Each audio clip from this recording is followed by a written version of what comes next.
Okay, so now we are going to go over page 2, so it's 11 through 17.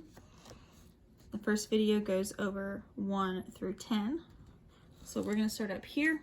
So we have a sports car can accelerate at 4.47 meters per second squared. How far would a sports car have to drive to go from stop to 35 meters per second? Okay, so I have some things. So let's see what I have. I have 4.47 meters per second squared. This is number 11. And that's going to be an acceleration. How far would it have to go? That's going to be a delta x.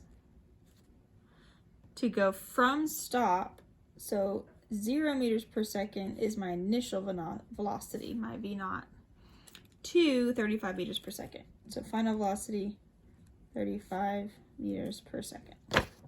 Okay, so now thinking about what I have, I do not have time, so we're going to want to use the equation that does not have time in it. Okay, so I mean, you could solve for time and then plug it back in. That's going to be more work. So we're just going to use the v squared equation. Okay, and we're solving for delta x. So first I need to cancel because this is 0, so this whole thing goes away. That's gone. So then I need to divide by the 2a. So if I divide by 2a on both sides, then my delta x is v squared over 2a. So I'm going to plug our numbers in. So our v is 35 meters per second, which is pretty fast. Google it if you're not sure what that is in miles per hour. 4.47. When you type this in your calculator, make sure you're actually dividing by both numbers. So put the bottom in parentheses. Don't just put parentheses around this number, but you would have to put parentheses around the whole thing. Or you could do divided by twice. However you want to do it, just make sure you're actually doing it. So 35 squared divided by that gets you 137.025. And then looking at my sig figs here, the 0, don't remember that one, but we have 2 sig figs there and 3 there. So you have to go with the smaller number. So smaller number of sig figs is 2. So I'm going to keep 2 here. So 1, and then the 7 makes that go to a 4. So 140, and this is a distance, so it's going to be in meters. Okay. So now let's look at number 12. Number 12, you are traveling at 22.3 meters per second, and the light ahead of you turns yellow. You are too far to make it. You have to stop. It takes you 4.5 seconds to stop. What is your acceleration? Okay, so I've got an initial velocity, a final velocity, a time, and I'm trying to find acceleration. So we have our 22.3. That's how fast we're going at the beginning, which is going to be our v naught. It's in meters per second. You are stopping, which means your final velocity is going to be 0. It takes you 4.5 seconds, so time is 4.5, and we are looking for acceleration. Okay, so you're going to want to use this equation, because I don't have a distance. So if I'm looking for the acceleration here, I'm going to subtract the v naught over, and then divide by time. This is also the definition of acceleration. It's change in velocity over time. If you want to jump right to that, you can. It's something you may have memorized. You don't have to. You can get it from this equation. But it's the change in velocity over time. Our final velocity is 0. So really, we have negative v naught over t. So my v naught was 22.3. The negative here just means that I'm slowing down, so my acceleration is going to end up being negative. So then my 4.5 goes down here. If I do that, divided by 4.5, I get negative 4.9556, which is going to round to, I got 2 sig figs there and 3 there, and that means that I'm going to keep 2. Okay, so the 5 makes that go up to a 0, which makes this go up to a 5. So negative 5.0 meters per second squared is your acceleration. So the negative means you're slowing down, which is good. Okay, now the graphs we're just going to talk through. I'm not going to write anything down. Okay, so let's look at this. So during which of the sections or points, because there's both marked on this graph, is the object moving to the right, the left, sitting still, or moving fastest? So this is a position time graph. So the slope will tell us our velocity. The steepness will tell us how fast you're going, and the direction of the slope, positive or negative, will tell you which direction you're going. So moving to the right is anywhere that you have a positive velocity. That's anywhere that it's sloping up. So it's going to be this section here. So EFG, okay? Anywhere you're going have a positive slope is A, EFG. Moving to the left means you have a negative slope, a negative velocity, which is anywhere going down. So A, B, C, and then also I. Okay, so anything going that direction to like the downward slope is going to be moving to the left. Sitting still on a position time graph is a flat line. So you want something like this or something like this. So D and H are going to be the places that you're not moving. And where you're moving the fastest is where you're going to be having the steepest slope. This one's a little harder to tell than the other one, but this is a little bit steeper than this one. So again, it's going to be EFG is your steepest. So you're going to the right and you're going the fastest. Okay, so the next graph is a velocity time graph. You can get a little bit more from those sometimes. So now we're looking for where is it moving to the left. So the sign of the velocity tells you its direction. So that means that anything up here is moving to the right. Anything down here is moving to the left. Okay. So left is negative velocity, which is anything below the line. So it's J, K, and Q. All of those are moving to the left. Okay. Moving to the right is anything that's a positive velocity, which is anything above the line, which is M, N, and O, are all positive velocities. Speeding up on this graph is going to look like getting further from 0. Okay, so that could be going up or down, but it's getting further away from this 0 mark. Okay, so M is getting further from 0, and Q is getting further from 0. One's going in the positive direction, one's going in the negative direction, but either way you're getting faster. It just depends on which way you're facing. Okay, and this makes sense because here you have a positive slope and a positive value. Here you have a negative slope and a negative value. So the signs are the same on both of those sections. Places that you're slowing down means you're getting closer to 0 because 0 meters per second would be sitting still. So closer to 0, anywhere that you're getting slower. So K, which again is a positive slope but a negative value. So the signs are opposite.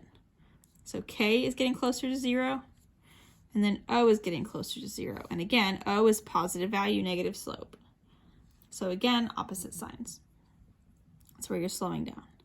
Sitting still on this graph does not mean a flat line. A flat line means you're always going that same speed. You're not accelerating. But it doesn't mean you're sitting still because you're moving 2 meters a second. So sitting still means your velocity is 0, which is at these 2 points, L and P, where it crosses the axis. Okay, that's where you're sitting still. Where you're moving the fastest is where the value of your velocity is furthest from 0. So where are you furthest from this line? So N goes up to 2, Q goes here to like 2.5. So it's going to be this end of Q, and you can count how many seconds. Let's see, it's my answer key. I said it was at 25 seconds.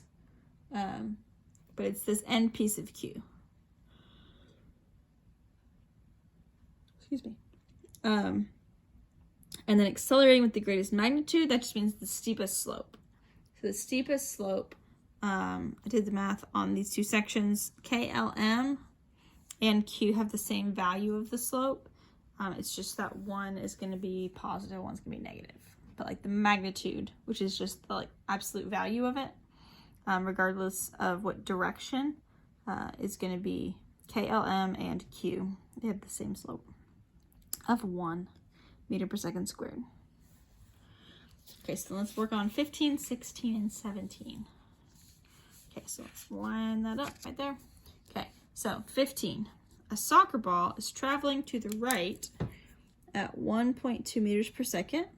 Player kicks it, and the ball is pushed on for 0.3 seconds. Then it's moving to the left. See how we change direction? Right and left at 3.7 seconds. What is the soccer ball's acceleration? So we're trying to find acceleration. So let's look at our facts.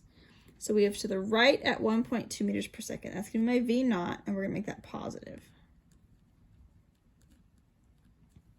Player kicks it. So this is 15. Touching it for 0.3 seconds.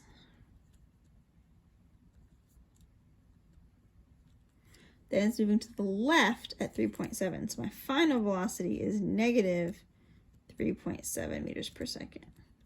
What is the soccer ball's acceleration? So this is another one of those, it's like the definition of acceleration. We're doing change in velocity over time.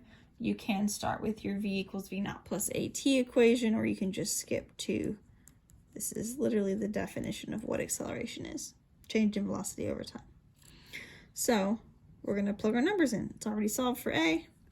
So my final velocity is negative 3.7. Do not lose that negative. Minus positive 1.2 over 0.3. Not a very big time, so just it's okay if the acceleration is decently sized.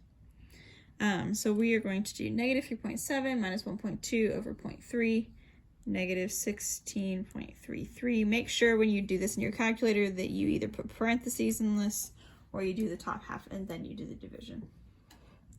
So I have this. If I look at my numbers, I've got 2 sig figs on the 0.30, 2 here and 2 here. So I'm going to keep 2 here. So negative 16. My acceleration is a meters per second squared kind of answer. So there you go. Okay, and then 16. Where did I put my? There it is. Found it. Okay. So 16, a plane starts at the end of a runway going 2.4 meters per second. So that's my initial velocity. Begins to take off after traveling that distance down the runway. It finally leaves the ground. It accelerates at that speed. How long did it accelerate? Okay. On how long questions, make sure you pay attention to whether it's doing distance or time, because you could technically use the words how long to be either one. So this one you can tell it's looking for a time because we already gave you a distance. Okay, so it's going 2.4 meters per second at the beginning of the problem, so that's my V naught. Begins to take off after traveling 1,200 meters. That's a distance, so delta x. Down the runway, it finally leaves the ground. It accelerates at 2.25 meters per second squared. How long did it accelerate? That's your time before taking off. Okay, so this is one of those problems that you use the quadratic formula for. So you do not know final velocity, so we can't use the v squared equation. Plus v squared doesn't have time in it anyway. So we're going to use this equation.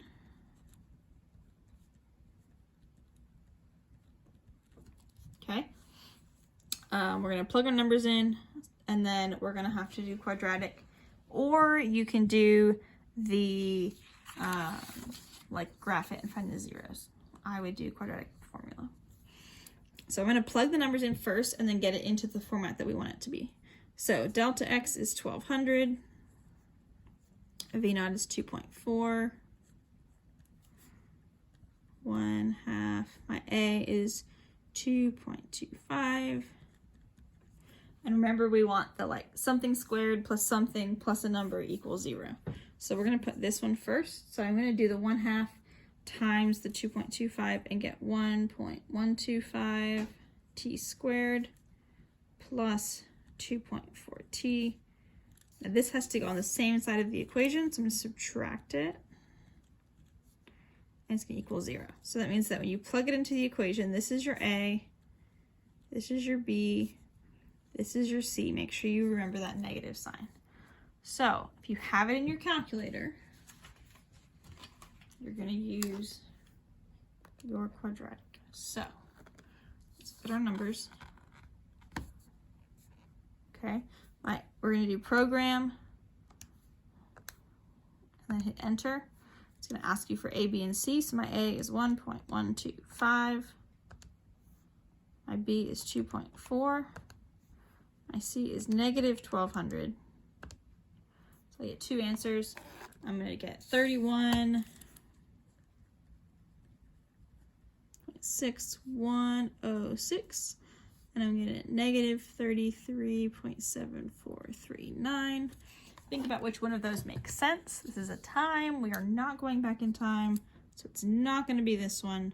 It's going to be this one, and then we need to round it. So I've got 2 sig figs there, 2 here, 3 here, so I can only have 2 in my answer. So my 3 and my 1.